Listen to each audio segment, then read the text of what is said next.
ابو ہریرہ رضی اللہ تعالیٰ عنہ فرماتے ہیں بھوک زیادہ لگتی تھی نا جب مجھے، تو میں حضرت عمر سے، ابو بکر سے، عثمان، مولا علی سے کوئی مسئلہ پوچھ لیتا تھا، اور جب میں مسئلہ پوچھتا تھا تو وہ مجھے روٹی کھلا دیتے تھے۔ جب میں ان سے مسئلہ پوچھتا تو وہ مجھے، حضرت ابو ہریرہ فرماتے ہیں مجھے بھوک لگی، میں حضرت عمر کے پاس گیا، ان سے مسئلہ پوچھا۔ ان کا رواج تھا جب میں مسئلہ پوچھتا تو پہلے روٹی کھلاتے۔ ہمارے بزرگ یہ فرماتے ہیں کہ کھانے کھلا کے دین پڑھاؤ، صرف تمہارا کتب خانہ نہیں کھلا ہونا چاہیے، تمہارا دسترخوان بھی کھلا ہونا چاہیے۔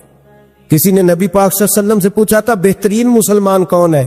حضور نے فرمایا جو سلام لینے میں پہل کر لے اور روٹی زیادہ کھلائے گا، جو روٹی ذبحات وغیرہ فکر کرے یار تو روٹی کھا لے، روٹی کھانے کی طرف توجہ دلائے۔ کھلانا سنت ہے، زیادہ کھانا اس میں بھی فرق رکھیں۔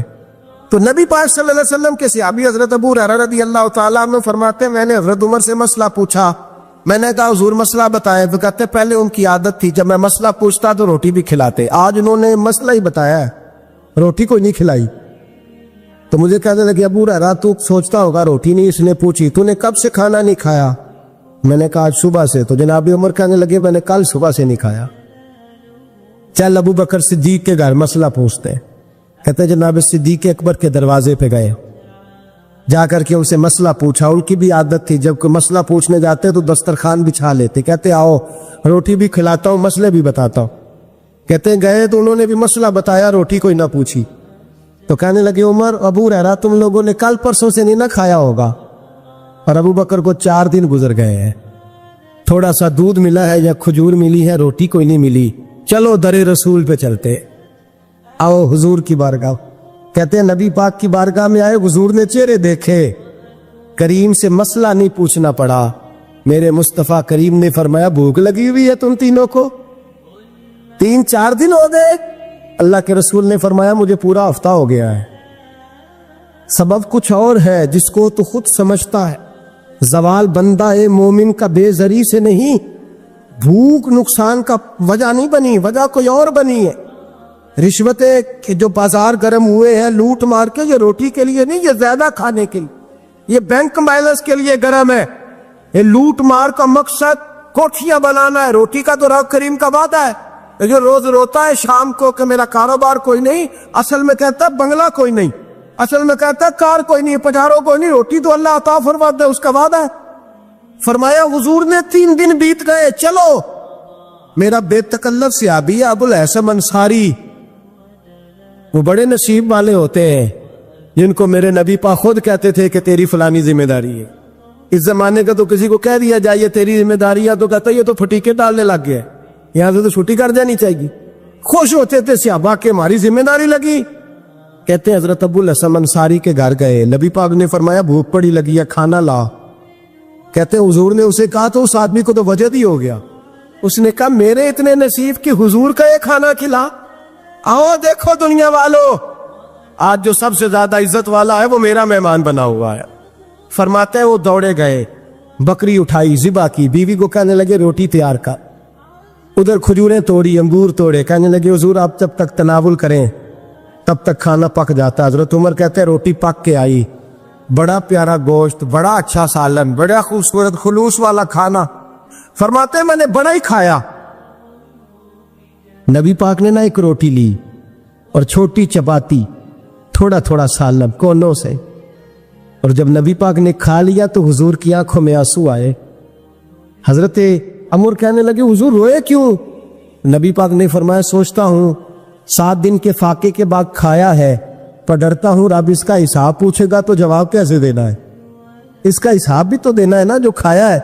تو حضرت عمر فاروق کے ہاتھ میں کچھ چیز تھی، زور سے زمین پہ ماری، کا محبوبہ 7 دن کے بعد بھی روٹی کھائے تو حساب دینا ہے۔ نبی پاک فرمانے لگے عمر وہ مالک ہے نا، تو جب دیتا ہے تو حساب نہیں لے سکتا، حساب تو دینا ہے، حساب تو دینا ہے، تیاری رکھو۔ صحابہ کرام فرماتے ہیں ہم نے ارادہ کیا کہ آج کے بعد ہم پھر فاقے کریں گے، کم کھائیں، یہ کہ حساب دینا ہے۔ میرے بھائی وہ فاقہ کشی کرتے تھے، ڈرتے تھے، وہاں تو لوگ کھا کے بیمار ہیں، کھاتے جا رہے ہیں، سوتے جا رہے ہیں، کھاتے جا رہے ہیں، سوتے جا رہے ہیں۔ یہ بھی وقت آئے گا رمضان شریف کا، سویرے درس پہ آؤ کہتے نیند بڑی آتی ہے، سویرے 2 سپارے پڑھ کے سویا کرو کہتے صاحب نیند بڑی آتی ہے، فجر کے بعد ہی تو وقت ہوتا ہے اللہ اللہ کرنے کا، سحری کا، کھاتے جا رہے ہیں. لوگ جماعت سے نماز نہیں پڑھتے سو جاتے, جماعت کا ثواب چھوڑ کے سو جائیں. بھائی رمضان المبارک میں فاقہ کشی کی ٹریننگ ہوتی ہے, فاقہ کشی کی تربیت لے رمضان میں, روکے اپنے آپ, تربیت ہوگی. اور روزہ ایک پریکٹس ہے, ایک مجاہدہ ہے, ایک جد و جہد ہے. جد و جہد کس چیز کی؟ اللہ کی رضا کے مطابق اپنے آپ کو ڈھالنے کی جد و جہد. صوم کا لغوی معنی ہوتا ہے رک جانا. حلال رزق سامنے پڑا ہے, حلال مشروب سامنے پڑا ہے, حلال رشتہ بیوی کا موجود ہے, لیکن ان سب چیزوں سے حالت روزہ میں رکنا, اللہ کی رضا کے لیے رکنا, اس کا نام روزہ ہے. نبی پاک علیہ السلام نے جوانوں کو حکم دیا ہے, یا معاشر الشباب, او جوانوں. یا رسول اللہ کیا حکم ہے؟ فرمایا یا نکاح کر لو اگر طاقت ہے, نہیں طاقت تو روزے رکھو. حضور روزے سے کیا ہوگا؟ فرمایا تمہارا نفس کچلا جائے, شیطان وسوسہ اندوزی نہیں کرے گا. حضرت جناب سیدنا جنید بغدادی, بغداد کے پیر سے کسی نے پوچھا تھا آج سے 1100-1200 سال پہلے, وہ تو زمانہ ویسے نیکی اور پرہیزگاری کا تھا, کہ بابا جی مرد اور عورت نیک ہو, بغیر پردے کے, بغیر حجاب کے, بغیر دیوار کے بیٹھ کر ایک دوسرے کو دین سکھا سکتے؟ حضرت صاحب بتائیے, مرد اور عورت نیک ہو تو بغیر پردے اور حجاب کے ایک دوسرے کو دین سکھا سکتے ہیں؟ تو حضرت جنید بغدادی فرمانے لگے سکھانے والا حسن بصری ہو اور سیکھنے والی رابعہ بصری ہو تو پھر بھی بغیر پردے کے بیٹھنے کی اجازت نہیں. تو مفتی صاحب کو اجازت کس نے دی؟ مولانا صاحب کو اجازت کس نے دی؟ بڑا وہ نہیں ہوتا جو ٹی وی پہ زیادہ آتا ہے, بڑا وہ ہوتا ہے جو رسول اللہ کے دین پہ عمل زیادہ کرتا ہے. حضرت عبداللہ ابن مسعود رضی اللہ تعالیٰ عنہ فرماتے زیادہ باتیں کرنے والا عالم نہیں ہوتا. حضور پھر عالم کون ہوتا ہے؟ فرمایا پڑھو قرآن, انما یخشی اللہ من عبادہ العلماء. فرمایا بڑا عالم وہ ہوتا ہے جو اللہ سے زیادہ ڈرتا ہے, اس لیے کہ رب فرماتا ہے میرے بندوں میں سے جو عالم وہ ہیں جو اللہ سے زیادہ ڈرتے ہیں, خوف رکھتے. تو میرے بھائی رمضان المبارک میں پچنا ہے. روزہ کس پہ فرض ہے؟ امیروں پہ کہ غریبوں پہ؟ جی کہنے نے میں تو کام ہی میں, میرا تو کام ہی محنت مزدوری والا, میں کیسے روزہ رکھوں؟ میں تو دیہڑی لگاتا ہوں تو روزہ کیسے رکھوں؟ میں نے نہیں کسی حدیث میں پڑھا کہ روزہ وہ رکھے جو دفتر میں بیٹھتا ہے. صحابہ کے زمانے میں تو دفتر ہوتے ہی نہیں تھے, کسی جگہ نہیں لکھا ہوا روزہ وہ رکھے گا جو اے سی میں بیٹھتا ہے, تب تو اے سی تھے ہی نہیں. حضرت ابو بکر صدیق رضی اللہ تعالیٰ عنہ سے لے کر جناب بلال تک سارے اپنے ہاتھ سے کام کرتے, سارے اپنے ہاتھ سے کام کرتے, سارے. حضرت عمر فاروق رضی اللہ تعالیٰ عنہ خلیفہ وقت ہونے کے باوجود مال غنیمت کے اونٹ چرنے جاتے تھے تو چراگاہ میں چھوڑنے میں جاتے تھے, لینے بھی آتے تھے واپس. سارے لوگ اپنے ہاتھوں سے مشقت والے کام کرتے. حضرت بلال مزدوری کرتے, سلمان فارسی مزدوری کرتے, مقداد مزدوری کرتے, صحابہ مزدوریاں کرتے, روزے رکھتے. اور رمضان کے جانے کا وقت ہوتا تو در رسول پہ کھڑے ہو کے عرض کرتے محبوبہ دل نہیں بھرا, دل کرتا ہے کبھی رب سارا سال ہی روزے عطا کرے, سارا سال رمضان دے تو ہم سارا سال روزے رکھنے کو تیار ہیں. جذبہ تھا, طاقت تھی, ہمت. میرے نبی پاک نے فرمایا لکل شیء زکات و زکات الجسد الصوم. فرمایا ہر شے کی زکات ہوتی ہے, وجود کی زکات روزہ ہے. روزے رکھو جسم کی زکات نکل جائے.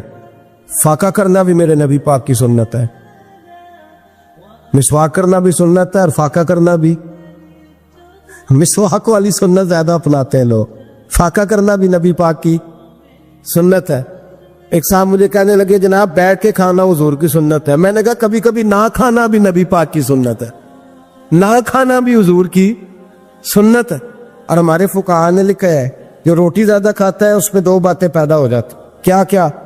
ایک بولتا زیادہ ہے, دوسرا سوتا زیادہ ہے, غافل ہو جاتا ہے.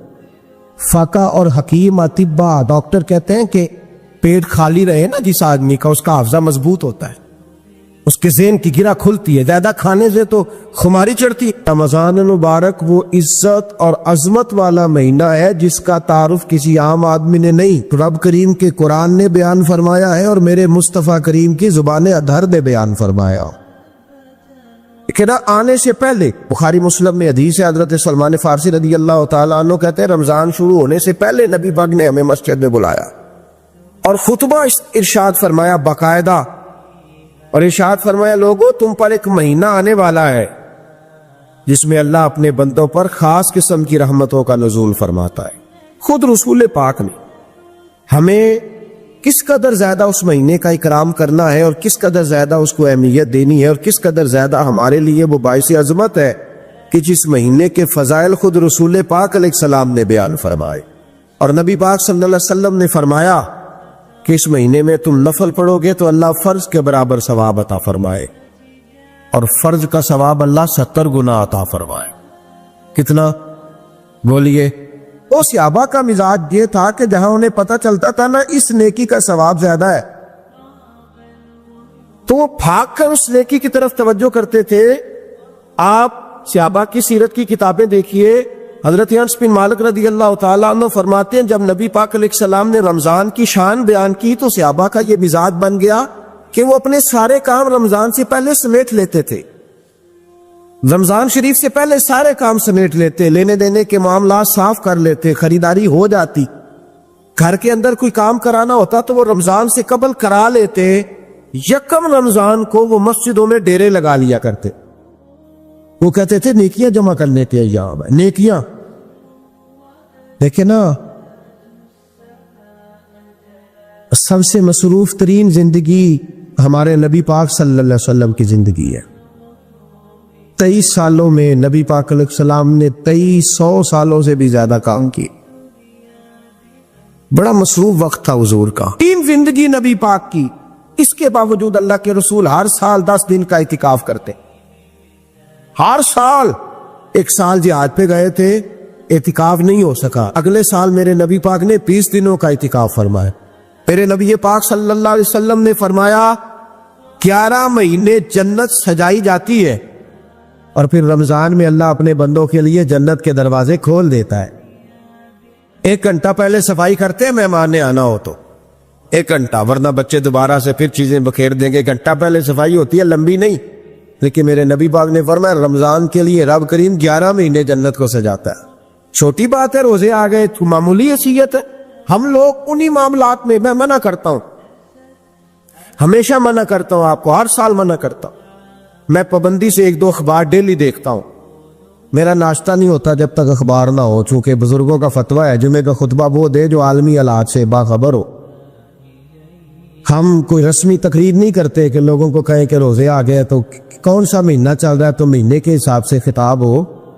رسول اللہ صلی اللہ تعالی علیہ وسلم کی امت کے جو ذمہ دار اور پہرے دار ہوتے ہیں انہیں امت کی پہرے داری کرنی ہوتی، اس لیے وہ یہ نہیں دیکھیں گے کہ کون سا موضوع چل رہا ہے اس پر میں نے 1 گھنٹہ گزارنا ہے، ترجیحات پر بات ہوگی۔ اور بات یہ عرض کر رہا تھا کہ میں رمضان شریف میں اخبار نہیں دیکھتا۔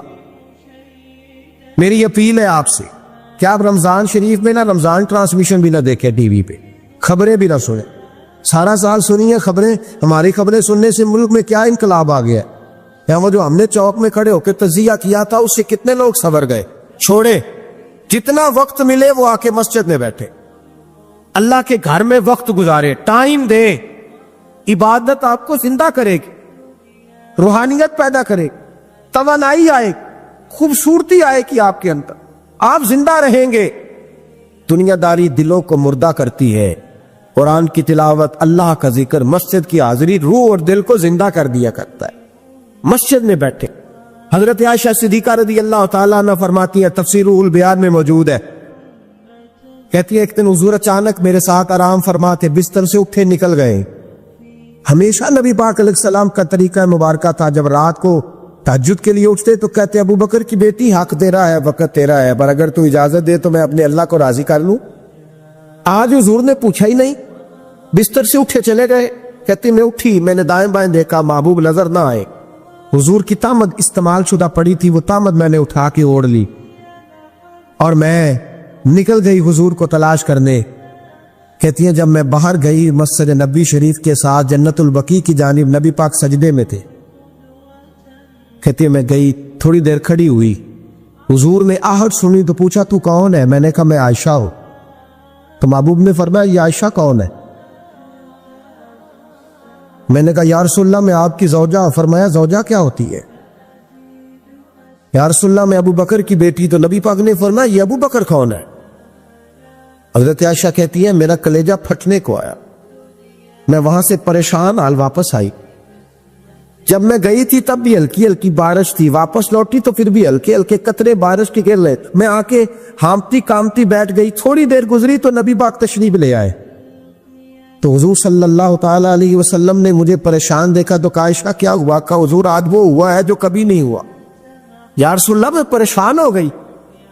حضور عجیب بات ہے, میں گئی ہوں, آپ نے پوچھا کون ہے تو میں نے کہا میں عائشہ. کا عائشہ کون؟ آپ کی زوجہ. فرمایا زوجہ کون؟ ابو بکر کی بیٹی. کا ابو بکر کون؟ اور پھر حضور میں گئی ہوں تو میرے کپڑے بھیگ گئے, آپ آئے تو کپڑے خشک ہے, سمجھ نہیں آئی. پر لفظ سنو حدیث کے. نبی پاک نے فرمایا عائشہ لی مع اللہ وقت, میرا اپنے اللہ کے ساتھ ایک وقت ہوتا ہے. کس کے ساتھ؟ آج میرا دوستوں کے ساتھ وقت ہے, آج میرا گھومنے کا وقت ہے, آج میرا خوش گپیوں کا وقت ہے, آج میرا سیاحت کا وقت ہے, آج میرا پکنک کا وقت ہے. میرے نبی پاک نے فرمایا لی واللہ وقت, عائشہ میرا اپنے اللہ کے ساتھ, میرا اپنے اللہ کے ساتھ ایک وقت ہوتا ہے. اس وقت نہ وہاں کوئی فرشتہ آ سکتا ہے, نہ کوئی نبی اور مرسل آ سکتا ہے. جب فرشتہ اور نبی نہیں آ سکتے تو عائشہ اور ابو بکر کیسے آ سکتے؟ تو کہا یا رسول اللہ پھر وہاں ہوتا کون ہے؟ تو حضور فرمانے لگے ایک میں ہوتا ہوں, دوسرا میرا رب ہوتا ہے, تیسرا کوئی موجود نہیں ہوتا. امت کو درس دیا ایک وقت 24 گھنٹوں میں ایسا لایا کر جس میں تو اپنے رب کو دکھڑے سنائے, جس میں تو دعائیں مانگے, جس میں تو عرض و نیاز کرے, جس میں تو اپنے گناہوں کی معافی چاہے. اعلیٰ حضرت کے والد گرامی سے کسی نے پوچھا مولانا نقی علی خان صاحب سے کہ حضرت جی فرعون 500 سال ہی حکومت کر گیا, 500 سال ہی حکومت کر گیا, اللہ کا مقابلہ کرنے والا پکا کافر بے ایمان. تو آپ فرمانے لگے ملا رومی کی وہ کتاب پڑھو مثنوی, جس میں انہوں نے لکھا ہے کہ جب ساری دنیا سو جاتی تھی تو فرعون اٹھ کے مصلے پہ بیٹھتا تھا, کہتا تھا یا اللہ معاف کر دے, رب تو ہی ہے, گنہگار بڑا ہوں پر مہربانی کر. روز معافیاں مانگتا تھا تو رب کریم کی قدرت نے مہلت دی کہ روز توبہ کرتا ہے, چلو ایک دن سچی بھی کاری جائے تو اچھا ہے. اللہ نے مہلت دی. اور میرے بھائی اگر تو روز رات مصلے پہ بیٹھے تو تجھے مہلت ملے, عذاب نہ آئے. اگر تو اپنے رب کے ساتھ تنہائی کرے تو اللہ تجھے مہلت دے, سزا نہ دے. لیکن ہم یہ وقت نکالتے ہی نہیں. اللہ کے ساتھ میت کا ہمارا مزاج ہی نہیں. ترمذی شریف پہ نبی پاک علیہ السلام نے فرمایا دنیا داروں کو دکھڑے نہ سنایا کر, مالداروں کے سامنے رونے نہ رویا کر. یہ تجھے کیا دے سکتے؟ تو اٹھ کے جائے گا تو کہیں گے محنت کرتا نہیں, روز مانگنے آ جاتا ہے. دنیا داروں کو دکھڑے نہ سنا, اور میں دکھ سنا تو اپنے رب کو سنا, اللہ والوں کو سنا, اللہ کے نبی کو سنا. اس سے مراد یہ سارے کہا دکھڑے اپنے رب کو سنا. اگر تو اپنے رب کو دکھڑے سنائے گا تو تھوڑی دیر ضرور ہوگی, لیکن ایک دن ایسا ضرور آئے گا. میرے مصطفیٰ کریم فرماتے رب تجھے دنیا سے بے نیاز کر کے مالا مال فرما دے گا. دھوکے کا مزاج نہ بنا, کینچی لے کے نہ کون کے کیسے جیب کر سکتی, اللہ کو ٹکڑے سنا. حضرت عائشہ عرض کرنے لگی حضور چلے یہ تو سمجھ آ گئی, لیکن بارش مجھ پہ پڑی آپ پہ پڑی نہیں. تو کہا عائشہ تم نے اڑا کیا تھا؟ کہا حضور آپ کی تامت. فرمایا بارش کوئی نہیں تھی, جب تو نے میری تامت لی تو خدا کی رحمتیں تم پر برسنے لگ گئی. تو حضور کے وجود سے لگی ہوئی چیز کوئی اوڑھ لے تو رحمت برستی ہے, تو میرے نبی کی مسجد چومنے سے کیوں رحمت نہیں برستی؟ جالی چومنے سے کیوں نہیں برستی؟ جہاں جہاں حضور رکے, جہاں جہاں نبی پاک ٹھہرے, وہاں جانے سے کرم کیوں نہیں ہوتا؟ تو عزیزو یاد رکھو رمضان میں ایک ڈیوٹی آپ نے یہ کرنی ہے کہ عبادت کو وقت دے, ٹائم نکالے. جو اتنے سے بھی فارغ ہے نا وہ 19ویں روزے تک کل فارغ ہو کے 20 کو اعتکاف بیٹھے. زندگی میں ایک دفعہ اعتکاف تو ویسے بڑا ضروری ہے. ہمارے بزرگوں نے لکھا ضروری ہے ایک بندہ اعتکاف کر لے زندگی میں ایک دفعہ, ہر سال کرے تو سنت ادا ہو. ویسے سنت مؤکدہ الکفایہ ہے, بستی میں اگر کوئی بھی نہ بیٹھے گا تو سارے گناہگار ہو. وہ حضرت سیدہ اسماء کہا کرتی تھی نبی پاک نے مجھے کہا تھا اسماء اللہ کے رستے میں گن گن کے نہ دینا ورنہ وہ بھی تجھے گن گن کے دے گا. جب ہم رب کریم کو وقت اس طرح دیتے ہیں کہ دنیا داری کے لیے تو ساری ہمارے پاس ہمتیں موجود ہے, اور تراویح کا وقت آیا تو بہانے ڈھونڈنے لگ گیا, تراویح کا وقت آیا تو وہ جو ہے اس نے شروع کر دی بات کہ جناب میرے فلان جگہ تکلیف ہے اور مجھے بلڈ پریشر ہو جاتا ہے تو پسینہ بڑا آتا ہے، تو اب تو آسانیاں ہی بڑی ہے۔ صحابہ کہتے جب ہم مسجد نبی میں نماز پڑھنے جاتے تھے، بارش ہوتی تھی تو مسجد میں پانی کھڑا ہوتا تھا، کیچڑ کھڑا بن جاتا تھا، تو ہم اپنی جھولیوں میں خشک مٹی ڈال کے لے جاتے، اپنی اپنی جگہ بچھا لیتے مٹی، اور پھر ہم نماز پڑھتے تو ہمارے پیشانیوں پر بھی مٹی لگ جاتی۔ ایک صحابی جھاڑ رہے تھے تو نبی پاک نے فرمایا نہ جھاڑ، جب تک چہرے پہ رہے گی فرشتے درود بھیجتے رہے گے۔ اب تو ایسی لگے ہوئے مسجد میں، پھر بھی تو تراویح نہیں پڑھتا۔ تو ایک تو عبادت کو ٹائم دے، دوسرا قرآن مجید زیادہ سے زیادہ پڑھے، رمضان میں زیادہ سے زیادہ پڑھے، مسجدوں میں ٹائم دے۔ ایک بات اور، یہ حضرت علی کا قول ہے، اس کو دل کی تختی پہ لکھ لینا، دل کی تختی پہ شیر خدا کی شیروں جیسی باتیں۔ حضرت مولا علی شیر خدا فرمایا کرتے تھے وہ نیکی کرنے والا اچھا نہیں جو نیکی کر کے اکڑ جاتا ہے اور دوسروں کو گناہگار سمجھتا ہے، وہ نیکوکار اچھا نہیں۔ فرمایا کرتے تھے اس سے وہ گناہگار اچھا ہے جو گناہ کر کے کم از کم شرمندہ تو ہوتا ہے نا۔ فرماتے ہیں جو گناہ کر کے شرمندہ ہو وہ زیادہ اچھا ہے اس سے جو نیکی کر کے اکڑ جائے۔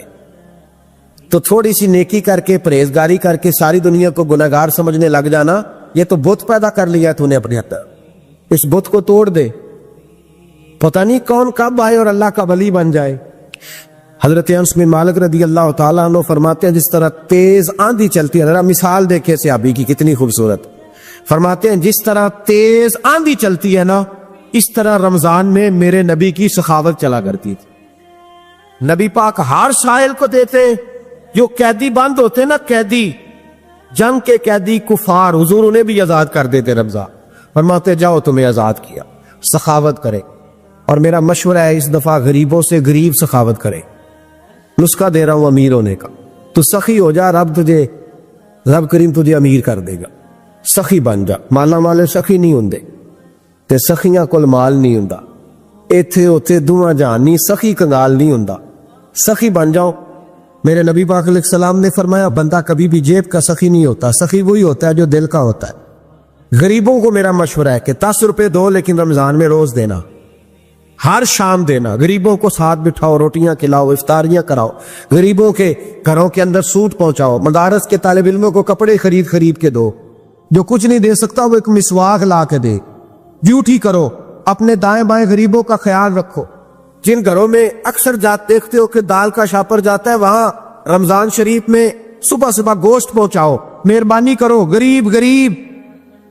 حضرت عبداللہ ابن عمر رضی اللہ تعالیٰ عنہ ہر روز مدینے کے مسکینوں کو ڈھونڈ کے لاتے تھے، فرماتے تھے کہ ان کو ایک تھیلا دینا میں عزت نہیں سمجھتا، ڈھونڈ کے لاتے غریبوں کو اور اپنے سامنے دسترخوان بچھاتے رمضان میں، اور پھر ان پہ کھانے چنتے اور فرماتے غریب کھائیں گے تو میرا اللہ راضی ہوگا، ساتھ بٹھا کے کھلاتے۔ ایک بڑی عجیب بات ہو گئی گھروں میں ہو جاتی ہے، جن گھروں میں زیادہ مہمان آتے ہیں وہاں یہ مسئلے بن جاتے ہیں۔ ایک دن زوجہ کہنے لگی کھانا آپ کا یہ آج مہمان کو نہ لائیے گا، کہہ دیتی ہیں نا بیویاں کبھی کبھی، یہ نافرمانی نہیں، اگر آپ کو کھڑا کیا جائے نا رمضان میں روزہ رکھ کے بورتی کھانے تو لاگے پتا جائے، اس کو نافرمانی نہ سمجھے، بیوی نے پکا کے نہیں دیا جی۔ تو حضرت عبداللہ ابن عمر کی زوجہ کہنے لگی آپ کا کھانا ہے مہمانوں کا کوئی نہیں، تو حضرت عبداللہ ابن عمر کہنے لگے اللہ تجھے جزا دے، تو روز پکا کے دیتی ہے، چل اس طرح کر مجھے سرکہ اور کھجور دے دے، روٹی میرے مہمان کو دے دے۔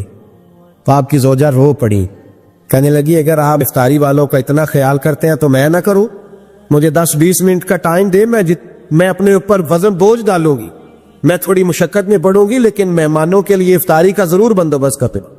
چونکہ استقبال رمضان شریف کا یہاں عنوان لکھا گیا ہے تو ایک دو بات میں عرض کرنا چاہتا ہوں۔ ویسے میں بڑی تھوڑی تقریر کرنے کا عادی ہوں، آپ لوگوں کی محبتیں اور پھر یہ کہ جس شدت سے آپ لوگ منتظر تھے اور جس پیار سے آپ لوگ یہاں آئے، ایک آدھ بات رمضان شریف کے حوالے سے میری خاص خواہش ہے اور میری یہ خاص اپیل ہے۔ وہ میں ابھی سے لوگوں کو سن رہا ہوں کہتے ہوئے کہ روزے بڑی گرمی کے آ رہے ہیں، وہ خدا کے بندے تو نیت تو کر، تو ارادہ تو کر۔ رمضان شریف میں 3-4 چیزوں کا خاص خیال رکھنا ہے ہم نے، خاص۔ ایک تو رمضان شریف میں قرآن پاک سے خاص محبت فرمائے، شہر رمضان الذی انزل فیہ القرآن، خاص محبت۔ الحمدللہ ہمارے ہاں قرآن کے عالم بھی موجود ہیں، حافظ بھی موجود ہیں، بلکہ مسجدیں کم ہوتی ہیں، حافظ زیادہ ہوتے ہیں۔ یہ دیکھ لیجیے مدارس کی خدمات ہیں اللہ کے فضل سے، قراء بھی ہے، سب کچھ ہے۔ اب ضرورت ہے قرآن پاک سے محبت کرنے والوں کی۔ ہر نقیب، ہر خطیب یہ کہہ رہا ہے کہ سارا قرآن حضور کی تعریف ہے، کہتے ہیں نا جی، تو چاہیے نا کبھی کبھی رکا آئے محفل سے کہ جناب ہمارا دل کر رہا ہے ہمیں سورہ رحمان سنائی جائے۔ کبھی کبھی یہ رکے آتے ہیں نا فرمائشی رکے، یہ نعت پڑھے، یہ تو جب سب کہہ رہے ہیں یہ حضور کی نعت ہے سارا قرآن، تو کو رکا آنا چاہیے نا، سورہ حامیم سجدہ کی تلاوت سنائی جائے، آنے چاہیے نا یہ والے رکے بھی، صحیح کہہ رہا ہوں نا؟ تو خوب ارادہ کریں کہ قرآن مجید سننا ہے۔ ہم کھڑے رہتے ہیں، پاسپورٹ کے دفتر بھی 1.5 گھنٹہ لوگ کھڑے ہیں، شناختی کارڈ کے دفتر میں بھی کھڑے، امیگریشن کی لائنوں میں بھی کھڑے۔ نیت کریں کہ میں نے جم کے قرآن مجید سننا ہے، اور جس مسجد میں پہلی تراویح شروع کریں کوشش کریں کہ ساری تراویح اسی میں پڑھی جائے، اور خاص ذوق کے ساتھ۔ خاص پنجاب میں ایک گاؤں تھا، تو اس میں نے ایک دفعہ ایک بالکل عام سادہ سا آدمی دکاندار تھا، تو اس کا انتقال ہو گیا، تو اس کی قبر سے خوشبو آنے لگی۔ تو اگر پیر صاحب ہوتے پھر تو بچوں کی موج لگ جاتی، کیا بات ہے بھئی، اتنی کرامت۔ عام سادہ آدمی تھا، قبر سے خوشبو آنے لگی، لوگ پہنچ گئے، معلومات کی، گھر تک گئے، کہا کوئی مطلب ٹھیک ہے داڑھی شریف تھی، نمازی تھا، لیکن کوئی ایسی خاص چیز ہم نے نہیں دیکھی۔ تو اس کے گھر والے بتانے لگے کہ نا قرآن مجید نہیں پڑھا ہوا تھا، بوڑھا آدمی تھا لیکن قرآن مجید سے عشق کرتا تھا، کئی گھنٹے قرآن مجید کو وضو کر کے اپنے پاس رکھتا اور پھر انگلیاں چلاتا اور کہتا میرے مالک نے میرے لیے جو بھی فرمایا حق اور سچی فرمایا، اسے چومتا، پیار کرتا۔ اللہ نے یہ اعزاز دیا کہ اگر انتقال ہوا تو قبر کی مٹی سے بھی خوشبو آنی شروع ہو۔ خدا را قرآن پاک سے پیار کریں، خوب ذوق بنائیں کہ ہم نے قرآن مجید کو سننا ہے۔ دوسری میری گزارش یہ ہے آپ حضرات سے کہ سحری نے اٹھنا تو ہے ہی، سودا لینے کے لیے بھی جانا ہے، ہمارے ہاں دہی دودھ کے لیے بھی لوگ صبح صبح جاتے ہیں، تو ایسا نہ کریں کہ تھوڑا 10 منٹ اور جلدی اٹھ جائیں اور پورا رمضان تہجد کی نماز پڑھیں۔ بڑی پسند ہے نبی کریم کو تہجد کی نماز، صبح اگر 2 رکعتیں نصیب ہو جائیں تو نبی کریم علیہ السلام نے فرمایا جب جوان آدمی تہجد کے لیے کھڑا ہوتا ہے تو اللہ فرشتوں کے سامنے فخر فرماتا ہے۔ یہ ضرور عادت بنائیں، صبح جن لوگوں کو چند نفل نصیب ہو جائیں اور پھر وہ دعا مانگے، ایک تو رمضان پھر تہجد کا ٹائم، اس ذوق۔ اور تیسری گزارش میری یہ ہے، غریب آدمی جو ہوتا ہے وہ سمجھدار نہیں ہوتا، چونکہ عقل مند ہونے کے لیے تو پیسے ہونا بھی تو ضروری ہے نا۔ میں نے دیکھا ہے کہ بالکل ان پڑھ آدمی ہو لیکن سیٹ ہو نا، تو بڑے بڑے سیانے لوگوں کو نصیحتیں کر رہا ہوتا ہے اور اس کی سنی بھی جا رہی ہوتی۔ میری غربت نے کیا مجھ کو زمانے میں بدنام، تیری دولت نے تیرے عیب چھپا رکھے۔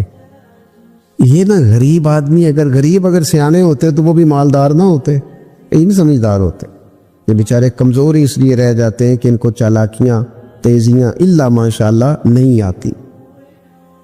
تو کئی دفعہ غریب تکلیف بھی دیتا ہے، جب آپ کچھ بانٹنے لگتے ہیں، جب کچھ آپ دینے لگتے ہیں تو کچھ چیزیں محسوس بھی ہوتی ہیں۔ بندہ دیکھ کر خیرات نہ کرے، اللہ کی رضا دیکھ کر کرے۔ ہمیں صحیح حدیث میں اس شخص کا تذکرہ بھی ملتا ہے جس نے آ کے نا محبوب کی چادر کو کھینچا تھا، یہ بخاری میں، اور گردن مبارک پہ نشان پڑ گیا تھا۔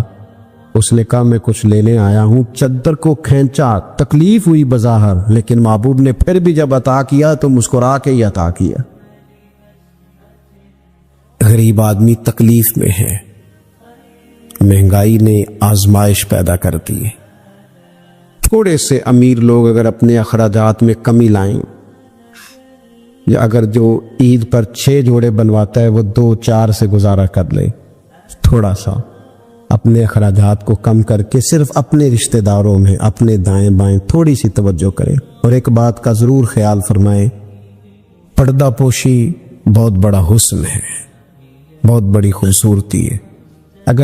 اگر یہ صدقات اور خیرات اور رمضان میں جو مساوات کا مہینہ ہے اس میں اگر تھوڑی سی نا پردے کے ساتھ، امام ابو نعیم نے لکھا ہے کہ 100 گھر تھا مدینہ شریف میں، 100، تھوڑی سی آبادی ہوتی تھی، 100 گھر کتنا زیادہ ہوگا، 3 وقت کھانا بھی پہنچتا تھا، کپڑے بھی پہنچتے تھے، بیمار کی دوا کے پیسے بھی پہنچتے تھے، کون دے جاتا ہے پتہ کوئی نہیں تھا۔ پھر اچانک سب کے گھر کھانا آنا بند ہوا تو لوگ پریشان ہوئے، ایک دوسرے سے پوچھنے لگے تیرے گھر کب سے نہیں آیا؟ کا 18 محرم سے۔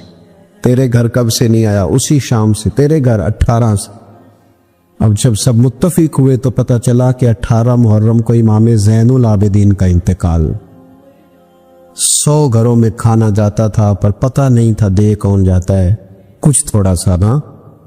کچھ خبریں ایسی ہیں جو حضرت عمر بن عبدالعزیز صبح اپنے خادم کو نا ایک سارے دن کے کاموں کی لسٹ دیا کرتے تھے، تو ایک دن لسٹ دی تو وہ چاہیے تو یہ تھا نا کہ اس پہ لکھا ہوتا تھا کہ 11 بجے محکمہ تعلیم والوں کو بلانا، ظہر کے بعد دفاع والوں کو بلانا، شام کو صحت والوں کو بلا لینا۔ وہ لسٹ جو دی تو اس پہ لکھا تھا کہ کل 5000 درود پاک کم رہ گیا تھا، آج زیادہ پڑھنا۔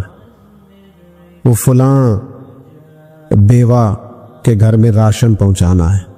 وہ 2-3 لائنیں ابھی پڑھی تھیں کہ وہ حضرت نے چھین لی، فرمایا یہ تو میری ذاتی ہے۔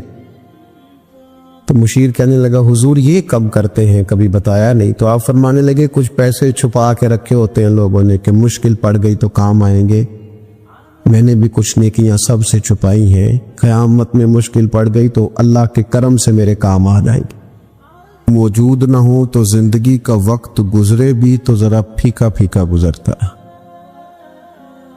اگر دن بیت بھی جائے تو کچھ تھوڑا سا بوجھ چھوڑ جاتا ہے۔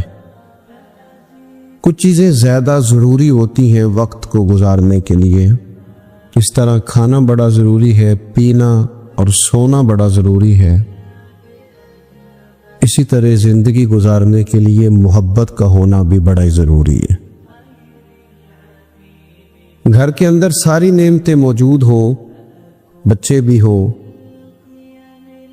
رزق بھی وسیع ہو، گھر بھی اپنا ہو اور کشادہ ہو، ہر چیز موجود ہو، بس میاں بیوی کے درمیان محبت موجود نہ ہو،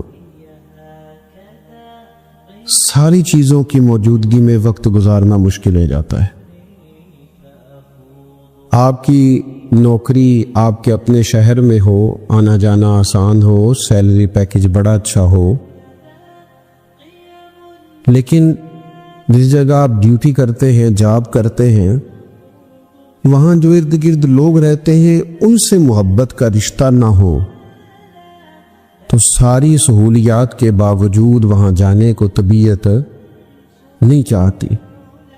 اور میں نے دیکھا ہے کہ اگر کسی جگہ کام کرنے والوں کے بیچ آپس میں محبت کا رشتہ ہو جائے تو لوگ ترقی نہیں لیتے، کہتے میں یہی ٹھیک ہوں، مجھے ترقی نہیں لینی، میرا ذرا دوستوں سے دل لگا ہوا ہے۔ محبت زندگی کی بڑی اہم ضرورت ہے۔ ہم نے یہ کیا ہے کہ کچھ تو ہمارا خارجی ماحول ہمارے اوپر اثر انداز ہوا ہے، اور کچھ ہم نے لوگوں کے رویوں کو دیکھ دیکھ کر اپنے بھی رویے تبدیل کر لیے۔ جب دیکھا کہ کچھ لوگ تلخ ہیں، ان کے مزاج میں تلخی ہے، تو شاید ہمارا عمل ایسا نہیں تھا، لیکن رد عمل کے طور پر ہم نے بھی وہی انداز اختیار کر لیا۔ میں سفر کرتا رہتا ہوں، روڈ پہ ہم جا رہے تھے تو ایک گاڑی والے نے پہلے تو کراس غلط کیا اور پھر تنقید بھی کر گیا، کہنے لگا اگر چلانا نہیں آتی تو کسی سے سیکھ لو۔ غلطی بھی اس کی ہے اور پھر اس نے تنقید بھی کر ڈالی، تو ڈرائیور جو گاڑی چلا رہے تھے ان کا موڈ بڑا خراب ہو گیا۔ تو میں نے تھوڑے فاصلہ طے کرنے کے بعد ان سے کہا کہ ذرا گاڑی کھڑا کرنا، انہوں نے کھڑی کر دی۔ تو میں نے کہا میاں اس نے تو جو کرنا تھا وہ کر کے چلا گیا، اب ہم نے تو سفر کرنا ہے کہ نہیں؟ ہم لوگوں کی تلخیاں اٹھا کے اپنے ہاں کیوں لے آئیں؟ اگر کسی کا رویہ درست نہیں ہے تو اس کی بنیاد پر ہم ان ساری پریشانیوں کو اپنے ہاں کیوں لائیں؟ جب محبت چھوٹ جاتی ہے، جب ہمارے لہجے شگفتہ نہیں رہتے، جب گفتگو دھلی ہوئی نہیں رہتی، جب چیزوں پر ہلکی ہلکی گرد پڑتی ہے، اور ماحول کے اندر گھٹن پیدا ہوتی ہے، نتیجہ یہ نکلتا ہے کہ وہ سارا کیف دھندلا سا جاتا ہے۔ دین اسلام کا اگر کوئی دوسرا نام رکھنا چاہے تو وہ دین محبت ہے۔ ہمیں یہ کہا گیا ہے کہ تم ٹوٹ کر پیار کرو، کس سے؟ اللہ تعالی سے۔ والذین آمنوا اشد حبا للہ، فرمایا وہ لوگ جو ایمان لے آئے وہ اپنے رب سے شدید محبت کرتے، شدید پیار کرو اپنے مالک سے، شدید۔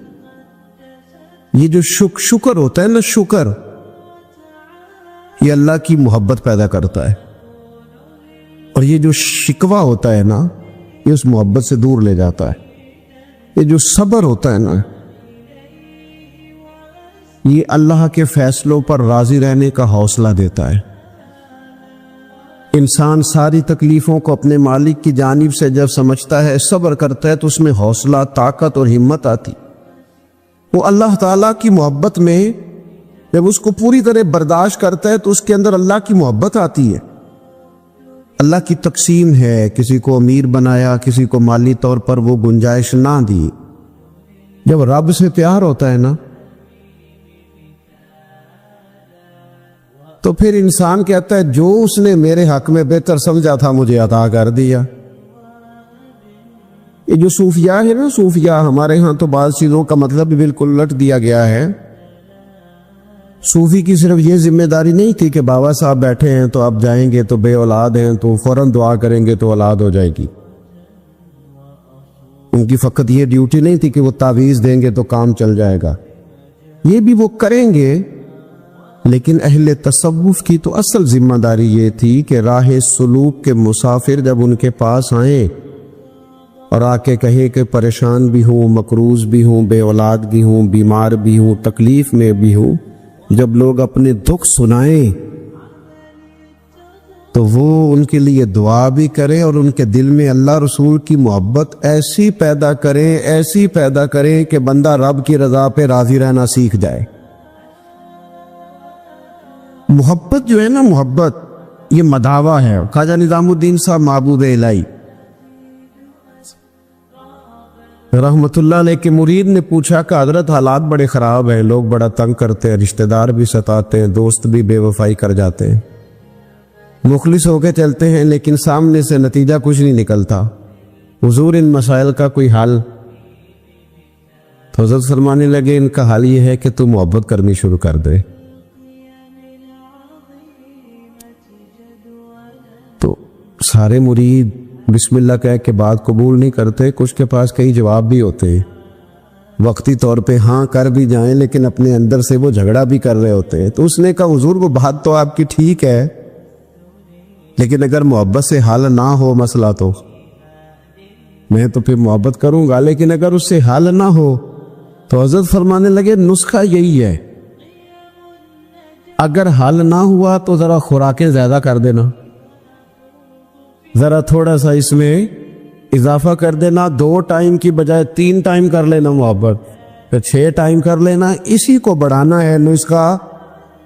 ہم نا جب تک محبت میں کامل نہیں ہوتے، آپ دیکھیں نا، داتا صاحب نے ایک جملہ لکھا ہے، داتا صاحب فرماتے ہیں یہ جو محبوب ہوتا ہے نا اس پر غصہ نہیں آتا، اور جس پر غصہ ہے وہ محبوب نہیں ہوتا، محبوب پر غصہ نہیں آتا۔ فرماتے ہیں جب رب رسول محبوب ہو جاتے ہیں نا تو پھر سخت احکام بھی بندہ بڑی دل جمی کے ساتھ قبول کرتا ہے، اور اس کے لیے ذرا تھوڑا سا کیا کہا رسول پاک علیہ السلام نے، ہمارے کریم محبوب علیہ السلام نے ہمیں کہا کہ تکمیل ایمان کی شرط یہ ہے کہ تم ہر چیز سے بڑھ کر اپنے نبی سے محبت کرو۔ ہمیں نا پہلے اس پر غور کرنا ہے، اس پر پوری توجہ کرنی ہے، اس بات پر کہ ہمارے دلوں میں محبت کی وہ کیفیات، ہم ساری چیزوں کا حل تقریروں سے چاہتے ہیں، تقریریں بھی بڑا اثر کرتی ہیں، بڑا فائدہ کرتی ہیں، پر لیکن جو اثر کیفیت کرتی ہے نا، کیفیت، آپ کا کوئی اپنا رو رہا ہو تو اسے دیکھ کر خود بخود آنسو آ جاتے، آپ کا کوئی بچہ خوش ہونا تو اسے دیکھ کر خود بخود طبیعت خوش ہو جاتی، پہلے یہ عملاً دیکھنا ہے کہ رسول رحمت علیہ الصلوۃ والسلام کی محبت ہمارے اوپر کس طرح طاری ہے، اس کی کیفیات۔ والد صاحب اکثر پریشان رہتے ہیں، کاروبار نہیں چلتا، حالات ٹھیک نہیں ہیں، معاشرے میں سوسائٹی میں گزارا کرنا مشکل ہو گیا ہے، کئی دکھ اگرچہ گھر نہیں لانے چاہیے پر کئی سارے دکھ گھر آ گئے ان کے ساتھ۔ بچوں نے دیکھا اپنے والد کو پریشان، کئی چیزیں بچوں پر طاری ہو گئیں، بچوں کی اماں نے انہیں بتایا کہ آج کل فرمائش کوئی نہ کرنا، تمہارے ابا پریشان ہیں، آج کل شرارت کوئی نہ کرنا، تمہارے والد ناراض ہیں، غصے میں۔ یہ ساری باتیں بچوں نے دیکھیں۔ اللہ کرے آپ میری بات پر زیادہ توجہ فرمائیں۔ بڑا اچھا نسخہ دیا تھا حضرت قبلہ مفتی صاحب نے کہ کبھی کبھی موبائل چھوڑنے بھی چاہیے۔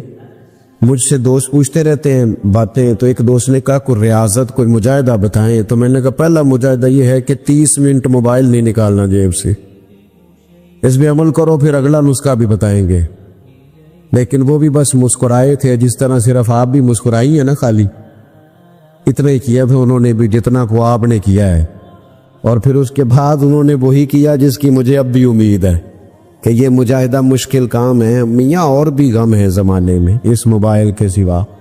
تھوڑی توجہ کریں، چند ایک گزارشات کرنی آپ غور کریں گے میری بات پر۔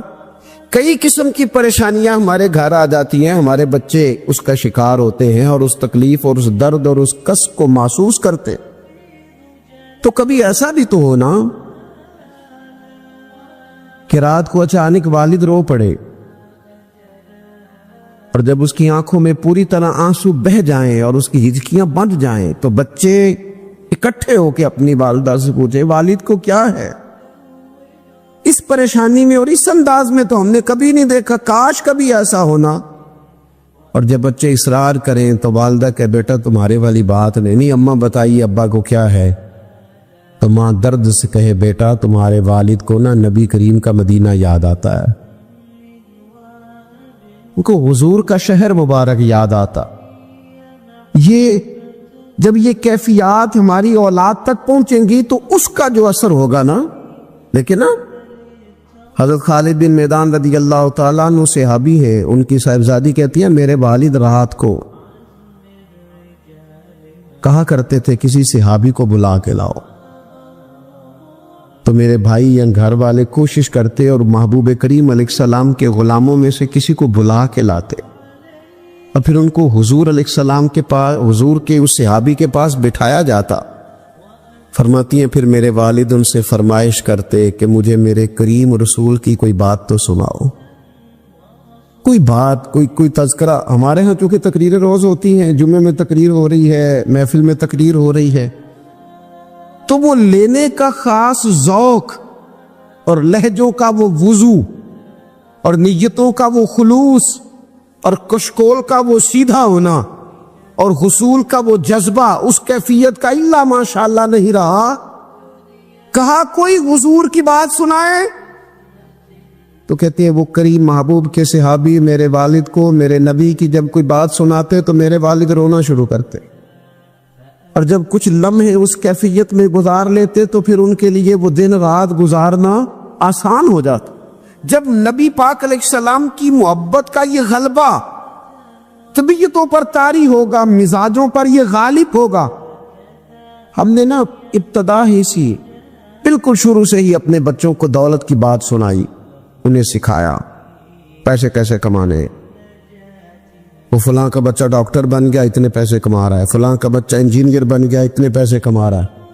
ہم نے اپنی اولادوں کا اچھا وہ نتیجہ کیا نکلا، رزلٹ یہ نکلا کہ وہ بچوں کو پتہ چل گیا کہ سب سے قیمتی چیز تو دولت ہوتی ہے۔ اور پھر ایک ٹائم ایسا آیا کہ انہوں نے نا اپنے والد سے یہ کہنا شروع کر دیا کہ ابا جی اگر آپ بھی کوئی ڈھب کا کام کر لیتے تو آج ہمارے پاس پیسے زیادہ نہ ہوتے، کیونکہ ان کو جو سکھایا گیا تھا، اگر محبت کے انداز سکھائے جاتے شروع سے وہ چیزیں، لیکن نا ہم کتنی باتیں انہیں سکھاتے، اگر ان کے لہجوں میں وہ خلوص پیدا کرنے کی کوشش، حضرت لقمان علیہ السلام نے کئی نصیحتیں کی ہیں اپنے بچوں کو، اور قرآن مجید نے سورہ لقمان کے اندر آپ کی ان نصیحتوں کو بیان فرمایا۔ ایک مقام پہ حضرت لقمان نے اپنے بیٹے سے کہا تھا کہ بیٹا لفظ نہیں، تیرا نا لہجہ بھی ٹھیک ہونا چاہیے۔ کچھ لوگوں کے لفظ ٹھیک ہوتے ہیں، لہجہ ٹھیک، لہجے بھی بعض اوقات اگر محبت والے نہ ہوں تو بڑی تکلیف دیتے ہیں۔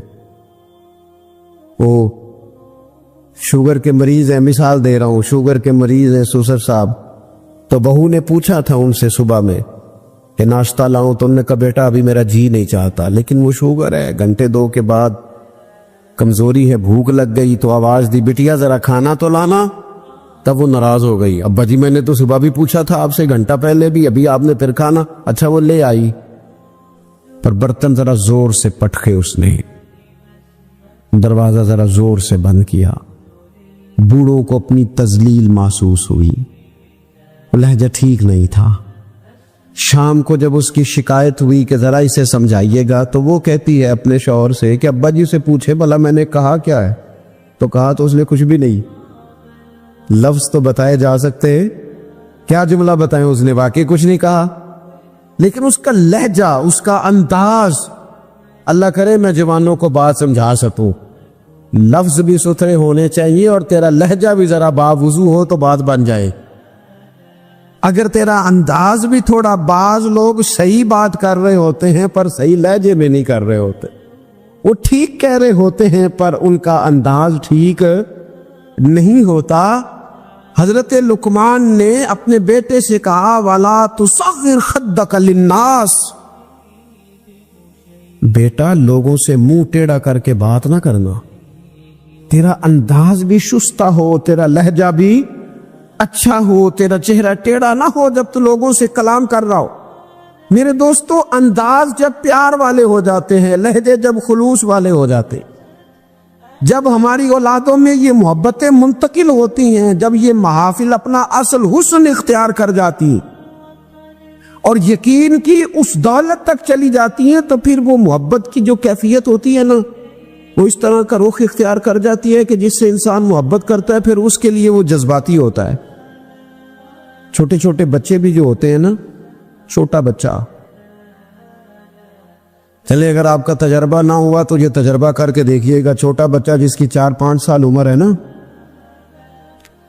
اس کے والد کبھی گھر میں اپنی ہی زوجہ سے، آپ کی توجہ ہوگی میری بات پر، والد اگر اپنی ہی اہلیہ سے گھر میں کوئی سخت بات کرتے ہیں نا، تو بچے کو پیار ہے ماں سے، ابھی اسے پتہ نہیں ہے بات کیا ہو رہی، ارے ماشاء، ابھی اسے خبر نہیں ہے کہ بات کیا ہو رہی ہے اور اس کا پس منظر کیا ہے اور پیش منظر کیا ہے، لیکن اگر کوئی تلخ بات والد کرتا ہے نا اپنی بیوی سے، تو بچہ 4-5 سال کا ہے تو ماں کے حق میں کھڑا ہو جاتا ہے، نہیں کھڑا ہو جاتا، کہتا خبردار میری اماں سے بات کوئی نہ کرنا، حالانکہ اسے ابھی پتہ نہیں ہے کہ اس کا پس، اللہ کرے میں آپ کو سمجھا سکوں۔ او خدا کے بندو، 4-5 سال کا بچہ چونکہ ماں سے محبت کرتا ہے اور خالص کرتا ہے اور صحیح والی کرتا ہے، تو اپنے ہی والد کے سامنے اپنی والدہ کے حق میں کھڑا ہو جاتا ہے، اور اگر اس کا بس چلے تو ہو سکتا ہے وہ سختی بھی کرے، خبردار میری اماں کے بارے میں، میری والدہ کے بارے میں بات نہ کرنا۔ تو 5 سال کے بچے کو اگر ماں سے محبت ہے تو اس محبت میں اتنا جذباتی ہے، تو اگر امتی کو رسول پاک سے سچی محبت ہو، امتی کو اگر سچی محبت ہو،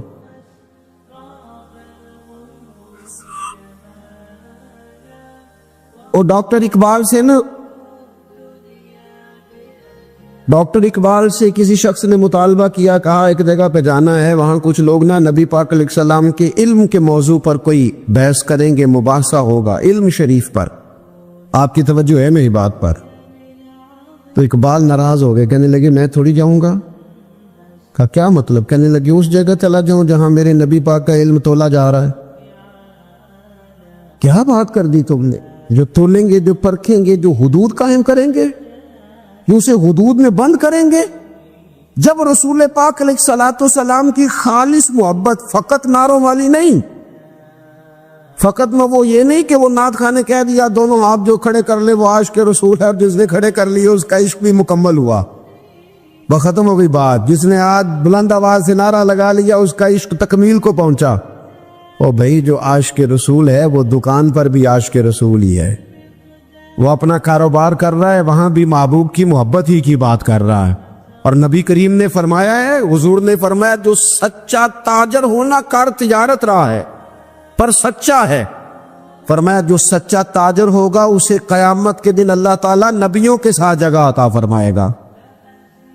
وہ وہاں بھی عشق رسول کا مظاہرہ کرے جب دکانداری کرتا ہے، اس وقت بھی صداقت کا خیال رکھے، سچائی کا خیال رکھے، دیانت کا خیال کرے.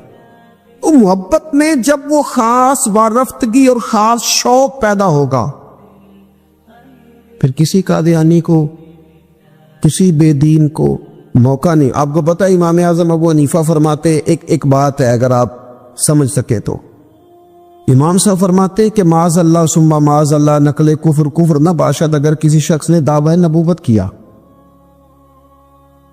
اور کسی نے اس سے دلیل مانگی. یہ بات بڑی قابل غور ہے، سمجھیے گا. ایک شخص نے معاذ اللہ یہ دعویٰ کیا کہ میں نبی ہوں، اور اگر کسی نے اس سے دلیل مانگی کہ تو نبی ہے تو دلیل دے، اگر دلیل مانگی تو یہ مانگنے والا کافر ہو جائے گا. کیوں دلیل مانگی تو نے؟ ضرورت کیا تھی؟ بھئی یہ تو اب ہو ہی نہیں سکتا کہ رسول پاک کے بعد کوئی نبی آئے.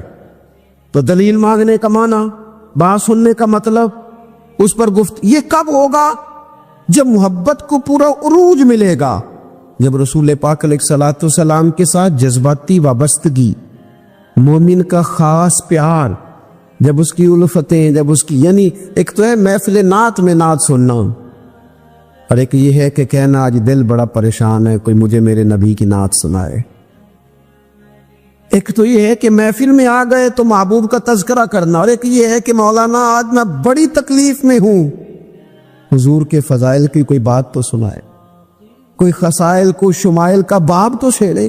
جب دلچسپیاں پوری طور پر رسول پاک کی ذات والا صفات سے جم جائیں اور نبی پاک علیہ الصلوۃ والسلام کے ساتھ طبی میلان پوری طرح ہو جائے گا. اور یہ بار بار قوم میں کرنے کی ضرورت ہے، محبت کا انداز بار بار اختیار کرنے کی ضرورت، اس میں بار بار خوبصورتی لانے کی ضرورت ہے. مفتی اعظم پاکستان خلیفہ اعلیٰ حضرت سید ابو البرکات شاہ صاحب رحمۃ اللہ علیہ، جب بڑھاپا آ گیا نا، بڑے علیل ہو گئے، تو حضرت کے لیے مطالعہ کرنا مشکل ہو گیا. تو شاگردوں سے کہتے ہیں کہ شیخ محقق رحمۃ اللہ علیہ کی مدارج النبوت اٹھا کے لاؤ.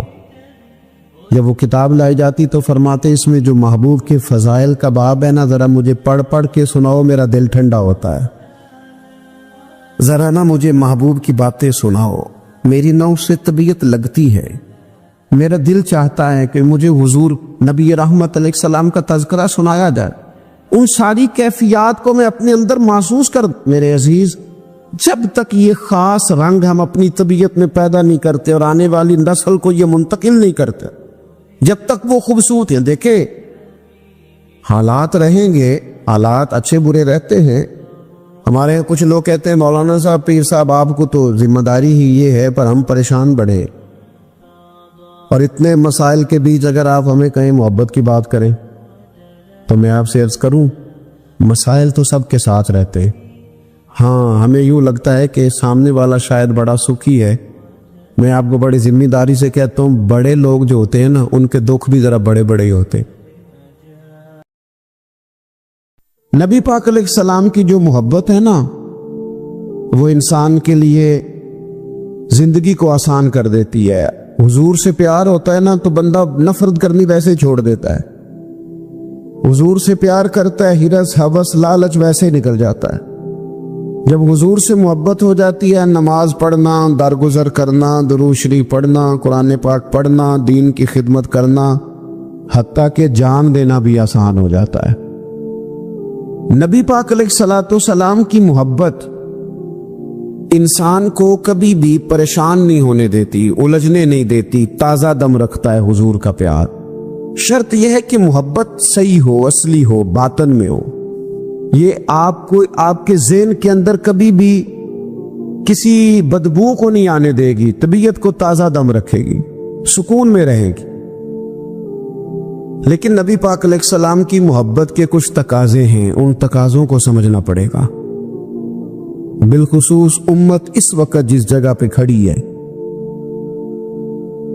آپ دیکھیں کہ اتنی بربریت اور اس جیتے جاگتے دیکھتے ماحول میں کہ جس میں ہر چیز کیمرے کی آنکھ دیکھ رہی ہے، اس میں اس قدر زیادہ اسرائیل کی جارحیت، اس کے جواب میں 2-3 تازیانے ہیں وہ سمجھنے والے۔ ایک ہے کہ میں کوئی جذباتی بات کروں گا، آپ اس کی تائید کر دیں گے۔ ایک ہے کہ پہلوؤں پر غور کرنے کا وقت ہے کہ اتنے کٹھن ماحول میں بھی اگر مسلم امہ کے لیڈر بیدار نہیں ہو رہے تو آپ کو پس منظر سمجھنا پڑے گا کہ ہم نے نبی پاک کی محبت کے تقاضوں کو نہیں سمجھا۔ حضور سے محبت ہے نا تو پھر نبی پاک کو تو سادہ طرز زندگی پسند ہے، حضور کو تو پسند نہیں ہے۔ اللہ کے محبوب نے تو دعا مانگ کے فقیری لی اللہ تعالیٰ سے۔ آپ کو پتہ ہے جب بندہ بہت زیادہ آسانیوں میں چلا جاتا ہے، بہت زیادہ اس کے پاس سہولیات ہو جاتی ہے، اس کا مرنے کو دل نہیں کرتا۔ خود نبی پاک علیہ السلام نے فرمایا قیامت کے قریب کافر تم پر جھپٹیں گے جس طرح بھوکے لوگ کھانے پر جھپٹتے ہیں۔ حضور کیوں، ہم تھوڑے ہوں گے؟ فرمایا نہیں، تمہیں دنیا سے محبت ہو جائے گی اور موت تمہیں بری لگے گی۔ اتنے بڑے بڑے بنگلے، عالی شان محلات، کس کا چھوڑ کے مرنے کو جی چاہتا ہے معاذ اللہ۔ نبی پاک کی محبت کا تقاضا سمجھو، ایسا نہیں کہ وہاں دولت آئی نہیں۔ حضور تو فرماتے ہیں کہ اللہ نے خزانوں کی کنجیاں میرے ہاتھ میں رکھ دی ہیں، لیکن میں نے عرض کیا مالک ایک وقت روٹی دینا اور ایک وقت کا فاقہ دینا۔ کنجیاں خزانوں کی اللہ نے دی۔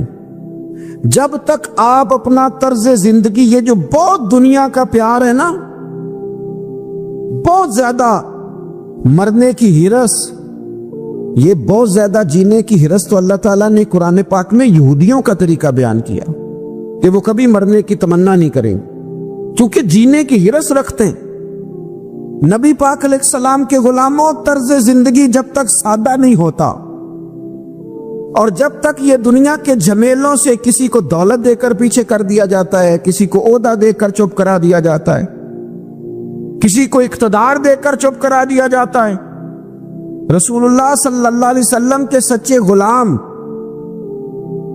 ان ایک بات کی سمجھ آ گئی تھی کہ ہمیں ہمارے رب نے کہا ہے قل ان کنتم تحبون اللہ فاتبعونی یحببکم اللہ۔ اے محبوب آپ ان سے فرما دیں اگر رب سے محبت کرنا چاہتے ہیں تو آپ کی پیروی کریں، اللہ خود ان سے محبت فرمائے گا۔ جب رب بھی ان کا ہو جائے گا، جب رب بھی ان کا کی محمد سے وفاتوں نے تو ہم، یہ جہاں چیز ہے کیا، یہ لوح و قلم تیرے، اس کا کیا مطلب ہوا؟ لوح و قلم، قلم لکھتی ہے نا تقدیریں، مقدر فیصلے، تو لوح و قلم تیرے ہیں، اس کا مطلب یہ ہے کہ پھر رب کریم تیرے اوپر فضل کرے گا، اور وہ جن فیصلوں کی امت کو دیانت سے چاہت ہے اللہ اپنے فضل سے وہ فیصلے فرمائے گا۔ جب تک زندگی حضور کی غلامی کی طرف نہیں جاتی وہ اللہ تعالیٰ کی تائید نہیں پاتی۔ حضرت عبداللہ ابن حذافہ رضی اللہ تعالیٰ عنہ کو رومیوں نے قید کر لیا تھا، اور جب رومی آپ کو قید کر رہے تھے، پکڑ رہے تھے، جنگ میں کچھ موڑ ایسا آ گیا کہ بظاہر مسلمانوں کے قدم پیچھے ہٹ رہے تھے، تو 1000 آدمی نے، 100 آدمی نے مل کے آپ کے گرد گھیرا ڈالا اور بڑی مشکل سے آپ کو گرفتار کیا۔ جب بادشاہ کے سامنے لے گئے نا تو بادشاہ سے اس کا سپہ سالار کہنے لگا کہ بندہ ضائع کرنے والا نہیں، یہ بات سمجھیں آپ، ہماری طبیعت کے مطابق جو بندہ پورا نہیں اترتا ہم ضائع کر دیتے ہیں۔ حالانکہ اگر آپ کو مخالف صف میں بندہ کام کا نظر آئے تو آپ غور فرمائیں کہ یہ ہمارے قافلہ محبت میں کیسے شامل ہو سکتا ہے، اس کے لیے جد و جہد کریں تاکہ اس سے کام لیا جا سکے۔ اس نے کہا روم کے بادشاہ نے بندہ ضائع کرنے والا نہیں، وزیر نے کہا بادشاہ سے، اس نے کہا کیا کریں، کچھ ایسا کریں کہ یہ معاذ اللہ ہمارے دین میں آ جائے، اور قرآن مجید نے واضح کہہ دیا ہے کہ یہودی اور عیسائی تم سے راضی نہیں ہو سکتے حتی تتبع ملتہم،